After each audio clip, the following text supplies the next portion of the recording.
Hi, it's time for another verb of the day. Today's verb is restrict. Let's take a moment to look at some of the definitions or the ways that we use this verb. The first way you might hear restrict used is to mean to limit or keep under control.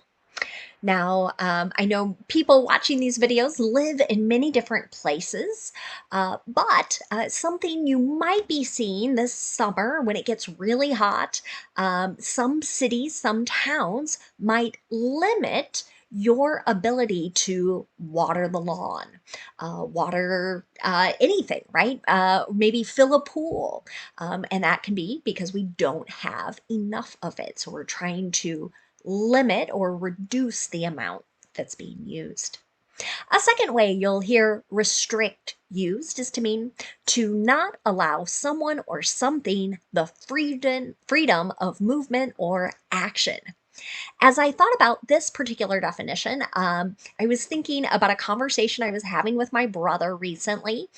He has an 18-month-old child, very cute, of course, and they have him in this a little thing they call a sleep sack. And the reason they're going to keep him in it for a while longer is it doesn't allow him to climb on things, to try and climb out of his crib.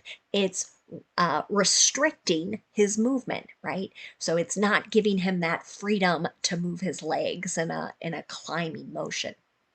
A third way you'll hear the verb restrict used is to mean to limit someone to only doing or having something or staying in some particular place. Sometimes you might be in a building that says, visitors restricted from this place, right? So they're limiting who can come in to a particular area. A fourth way you'll hear restrict used is to mean to limit something to a particular place, time, or maybe even a category of people. So again, sometimes certain individuals are only allowed in a particular space, or they're only allowed to do something at a particular time.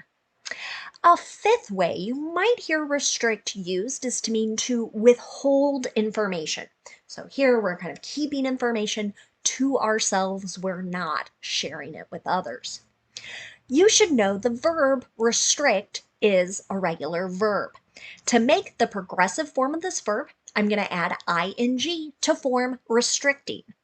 The past tense and participle forms of this verb can be made by adding ed. Our base verb restrict ends in a T sound.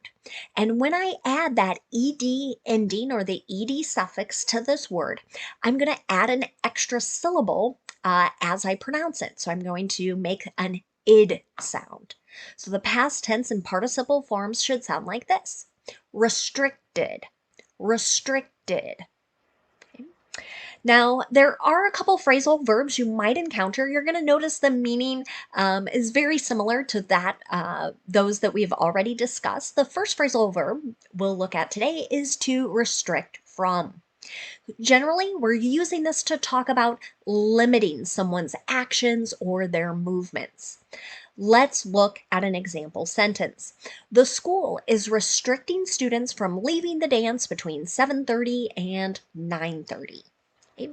So this is kind of prom season, and some schools will have policies. If you come, right, you have to stay until a certain point. Many times they're trying to prevent people from leaving, maybe without parents, guardians knowing about it, and maybe doing some things that are not so good, maybe drinking or something else. So here, the school says, once you're here, you're going to stay until the end. Another phrasal verb you might encounter is to restrict to. This means that something or someone is being limited or confined to a particular selection, a range, maybe a group. Okay, let's take a look at an example of this. We're restricting applications to the first 50 we receive. Some companies that are very popular to work at might receive lots, right? So here they're just going to say, we're going to set a limit, okay? The first 50, we're going to pick from that group. We're not going to keep taking applications for an unlimited period of time. Now, let's continue practicing our verb of the day in a couple different verb tenses. Today, we're going to practice the present perfect and the simple future using be going to. Let's start with the present perfect. We use this verb tense to talk about actions that started in the past and continue into the present. We also use it to describe actions that occurred at some unknown point in the past. You'll see books and maybe you'll hear other teachers call this the indefinite past tense. To form present perfect sentences in the affirmative, I'm going to start with my subject, and then if my subject is I, you, we, or they, I'm going to use have, and then I'm going to use the participle form of my verb. Now, if my subject is he, she, or it, I'm going to use has and then the participle form of the verb. So got to pay attention to our subjects there. So we use have or has and then the participle. Let's take a look at the example I have on the screen. Several companies have restricted employees' use of Chat GPT. Right? So this would be that definition of limiting, preventing someone from doing something. They don't have the freedom here to use this particular program. Now let's look at a negative present perfect sentence. Again, I'm going to start with my subject, and I've got to pay attention because I'm going to use either have or has next, then not, and then the participle. You might hear the contraction forms, haven't, and then the participle, or hasn't, and then the participle. Here's another example sentence. We haven't restricted updates on the investigation. This sentence is going to tie back to that fifth definition of withholding information. So perhaps the police are talking to the media, right? And they're saying, we're not withholding information from you. Finally, let's look at making a yes or no question in the present perfect. To do this, I start with have or has, then I'm going to have my subject, and then the participle form of the verb. Here's another example. Has someone restricted you on Instagram? Right? So many social medias have these kind of platforms where we can adjust who can see certain things, who can comment even maybe on our posts and things. So you might encounter that word if you're using social media. Now let's talk about using restrict in the simple future. Today we're going to focus on talking about be going to. This is just one way to talk about the future. It's really common to hear as people discuss their plans, sometimes even with predictions as well. And many times as we grow a little more confident in what we think is going to happen in the future, you'll also hear be going to used. Now, when I make sentences with be going to, I have to pay attention to my subject. So in the affirmative, right, if my subject is I'm going to use am, going to, and then the base verb. If my subject is you, we, or they, I'm going to use are, going to, and then the base verb. And finally, if my subject is he, she, or it, I will use is, going to, and then the base verb. Here's an example sentence. This bill is going to restrict which books can be kept in school libraries. Okay. There's been a lot of legislation at the state level within the United States this spring, and this was a statement that many legislators made as they discussed various proposals and proposed laws. That's the word bill there. Okay. Now let's look at negative. Okay. To do negative simple future sentences, again, I need to pay attention to my subject. And then I'm going to use the present form of be that matches. Then I use not, going to, and the base verb. You might hear the contractions isn't for is not or aren't for are not. But remember, there's no contraction with am not. Let's take a look at another example. These new uniforms aren't going to restrict players' movement. Okay? Sometimes this comes up as new teams get new uniforms, right? And are athletes able to move in the way they need to play the particular sport? Finally, let's look at making a yes or no question in the simple future. To do this, I start with my present form of be, am, is, or are. And then I use whichever form matches my subject, and that subject comes next. And then we're going to have going to and the base verb. Here's my last example. Is the city going to restrict e-bikes maximum speeds?